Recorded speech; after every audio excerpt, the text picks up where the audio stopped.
ಬೆಳಗ್ಗೆ ಸೂರ್ಯೋದಯ ಸಮಯದಲ್ಲಿ ಬಾಗಿಲು ತೆಗೆದ ತಕ್ಷಣ ಕಂಡಂಥ ದೃಶ್ಯ ನೋಡಿ. ಗುಬ್ಬಿಗಳು ಎಲೆಕ್ಟ್ರಿಕ್ ತಂತಿ ಮೇಲೆ ಎಷ್ಟು ಚೆನ್ನಾಗಿ ಸಾಲಾಗಿ ಕುತ್ಕೊಂಡಿದೆ ಅಂತ. ಈ ದೃಶ್ಯ ನೋಡೋದಕ್ಕೆ 2 ಕಣ್ಣು ಸಾಲೋದಿಲ್ಲ. ಹಾಗೆ ನಾನು ವಿಸ್ಮಯವಾಗಿ ನಿಂತುಬಿಟ್ಟೆ. ನೋಡಿ ಎಷ್ಟು ಚೆನ್ನಾಗಿ ಹಾರ್ತಾ ಇದೆ ಅಂತ. ಸೂರ್ಯೋದಯ ನೋಡೋದೇ ಅಷ್ಟೊಂದು ಚೆಂದ.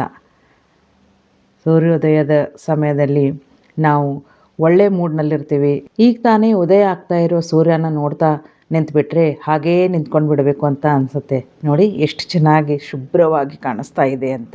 ಪ್ರತಿದಿನ ಈ ರೀತಿ ಉದಯಿಸೋ ಸೂರ್ಯನ ನೋಡೋ ದೃಶ್ಯ ತುಂಬ ಚೆನ್ನಾಗಿರ್ತದೆ. ಬನ್ನಿ ಸ್ವಲ್ಪ ಕಾಂಪೌಂಡ್ ಹೊರಗಡೆ ನೋಡೋಣ. ಇಲ್ಲಿ ಕೆಲವು ಗೌರಿ ಹೂವಿನ ಗಿಡಗಳಿದೆ ನೋಡಿ, ಹೂ ಬಿಟ್ಟಿದೆ ಚೆನ್ನಾಗಿ. ಈ ರೀತಿ ಬೆಳಗ್ಗೆ ಗಿಡಗಳನ್ನು ನೋಡ್ತಾ ಪಕ್ಷಿಗಳ ಹಾರಾಟವನ್ನು ಕೇಳ್ತಾ ಇದ್ದರೆ ಎಷ್ಟು ಚೆನ್ನಾಗಿರ್ತದೆ ಅಲ್ವಾ? ಧನ್ಯವಾದಗಳು.